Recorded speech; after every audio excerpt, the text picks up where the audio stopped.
বাগানের সমস্ত গাছগুলোর ভিডিও করা হয়, শুধু এই শিউলি গাছটা 12 মাসি শিউলি এটা, তো এইটারই ভিডিও করা হয় না। এই গাছটা যেহেতু রাতের অন্ধকারে ফুলগুলো ফোটে আর দিনের আলো ফুটতে না ফুটতেই ফুলগুলো মানে গাছ থেকে মাটিতে ঝরে পড়ে, সেই কারণেই ভিডিও করা হয় না। তো আজ গাছটায় এত সুন্দর ফুল ফুটেছে আর যা সেন্ট বেরোচ্ছে, তো গাছটাই আমাকে ডেকে নিল যে আই ভিডিও করবি।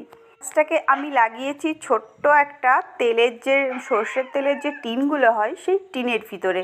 বাড়িতে বিল্ডিংয়ের কাজ করার পর টিনটা ফেলেই দেওয়ার মতো, তো সেটাতেই আমি গাছটাকে 12 মাসি শিউলিটা আনলাম, তখন টব ছিল না, এটাতেই বসিয়ে দিয়েছিলাম। আগের বছর বর্ষায় তো গাছটি পুরো একদম পাতা ঝরে মানে মারা যাওয়ার মতো অবস্থা, সেখান থেকে গাছটাকে যাই হোক অনেক কষ্টে বাঁচিয়েছি। এবার কত সুন্দর ফুল ফুটেছে, মা লক্ষ্মীর পুজোর ফুল হয়ে যায় এতেই।